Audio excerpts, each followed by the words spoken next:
Olivia's house, and I need a Maria. Alex, I need a clown. Mila Baba. All right, and then I also need an Olivia. Go ahead, Katie. Who else do I need? Malvolio. Elise. Toby. Oh, Toby. Vivian. Yeah, Toby's in this. We got a Toby. Who else do we need? And then I need a Cesario. Remember, you are Viola playing Cesario. Good. All right. That will be Kimberly. Not yet, you guys. So wait till I tell you to enter. And I do believe that's it for this scene. Does anyone see any other characters that appear? I think we got everyone. What? Awesome. Okay, are you guys ready? Ready? I start? Okay, enter Maria and Clown. Nay, either tell me where thou hast been, or I will not open my lips so wide as a bristle may enter, in way of thy excuse. My lady will hang thee for thy absence. Let her hang me. He that is well hanged in this world needs to fear no colors. Make that good. He shall see none to fear. A good Lenten answer, I can tell thee where that saying was born of, I fear no colors. Okay, how are we doing? No one stopped me yet, so I'm like, you guys are good? No. Okay, remember, what do you do when we're confused? Raise your hand. Thank you. Katie, do you have a specific question? Yeah, what is she like saying, like the first thing she says? Like, So she kind of, you know how people will be over dramatic when they're like annoyed, like, I'm gonna rip your head off for doing that or something. She's saying, my lady will hang you for your absence. So he's been gone for a while and he is hired by Olivia's house. So he's supposed to be there. And she says, oh, you're gonna get it for this type thing. Does that make sense? And he says, go ahead, let her hang me. He that is well hanged in this world needs to fear no colors. What is going on there? Mia, do you understand? Fear no colors is a pun. Yes, what is the pun? It's like a collar, which is kind of like a noose, like hanging. Sort of. Yes, good. So color and collar. He's playing with the word, the way the words sound there. So I fear no collar. What's the other thing? What's color?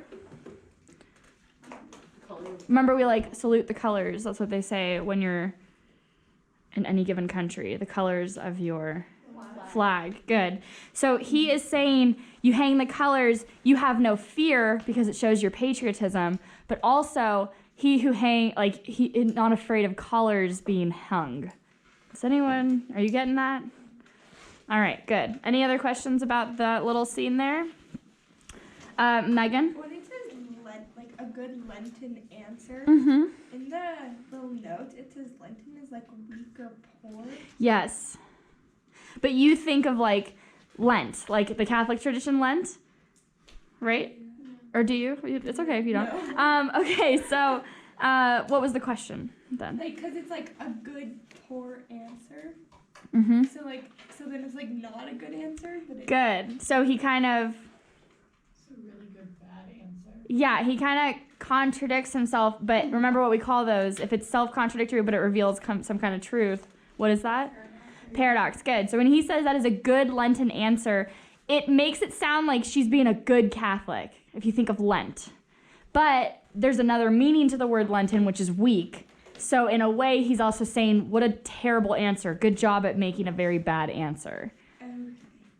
Are you guys with me on that one? So it sounds like he's like, oh, you're so pious. You're so respected with God. But what he's actually saying is good, bad answer. You with me? It's like when someone gives you a bad comeback and you go, huh, good one. You know what I mean?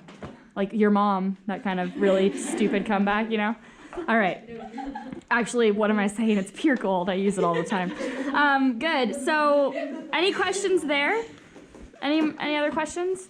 All right, let's keep going. Clown. Where, good Mistress Mary? In the wars, and that may you be bold to say in your foolery. Well, God give them the wisdom that have it. And those that are fools, let them use their talents. Yet you will be hanged for being so long absent, or to be turned away. Is not that as good as a hanging to you? Many a good hanging prevents a bad marriage and turning away. Let summer bear it out. All right, good. Yeah, Alex, what are you confused about? How did marriage get involved? All right, he's just bringing up when he says many a good marriage or many a bad marriage was prevented, he's saying like, well, when you kill people, you get rid of the bad people and then no one has to marry them. He's just making a joke like about that. And then he goes, let the summer bear it out. This is one of those common expressions of Shakespeare time, meaning when the warm weather will make it better. Does that make sense? So it's just like, but wait till summer, or like this too shall pass. Like those kinds of sayings, let the warm weather, or let the summer bear it out. Any questions other than the fact that he is mostly just messing with her, you guys? Make sure you understand he is the clown. He has this thing called foolish license. So I'm going to give you some background on Feste right now. If you guys want to take a seat for a sec. Is he the one that's like the logical one? Yes. Everything he says, it's going to sound like utter nonsense because he's being paid to kind of entertain. But it's like when we have the people in SNL entertaining us, they're also speaking a larger truth. You guys with me? He's kind of the satirist. So Feste, his whole job is basically that he has foolish license. It's like License to Kill 007, right? He has license to be an idiot. And it's hilarious, okay? So he has been given the right to kind of make fun of people. Why would that be a license that you have to have? Make fun of people, yeah. It's like otherwise it just seems rude. Good, you could come off as being rude. What else could it come, like offensive, right? To some people, if they're not knowing that you're a clown, they're just gonna be immediately offended, yeah? They could be like offended and get like in actual trouble. Like maybe Good. Exactly. So a lot of the time you'll see court jesters. Who are they hired by to entertain them? The king. So if he is making fun of the king, that's normally considered what? Treason, right? But he has this foolish license, so he can kind of poke fun at him to a certain extent, right? Do you guys know what I mean when I say poke fun? He's not literally poking the word fun. He's saying, haha, there's some things about you that are funny. All right, good. So this basically just means that he is a truth teller. Every time you see him talk, he is kind of revealing larger truths to his audience. And he can say anything, and he will. You can go ahead and consider this. Here I go, making an allusion to your time. Hashtag no filter. You with me? Did you hate that? Okay, I will make you uncomfortable by the end of the day. All right, intellectual and metaphorically gifted. Intellectually, I think I meant to say.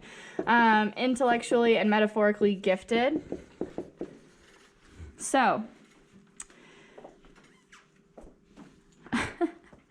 not metaphorically gifted. I don't know why I wrote that. Please, if you have the ability to erase, I'm so sorry. I did not read my writing correctly, and what I meant to say was he is rhetorically gifted. Do you guys know what rhetorical means, or rhetoric? Yeah. What does it mean? Rhetoric. When someone has good rhetoric. Kimberly? Like a rhetorical question is like a question that answers itself. Like, Not quite. It's an answer that begs for no. It's a question that doesn't beg for an answer because it's so obvious. Rhetoric, it comes from that same idea though. Rhetoric is the art of argument, basically. So we will be, especially at your AP language year, you will be looking at the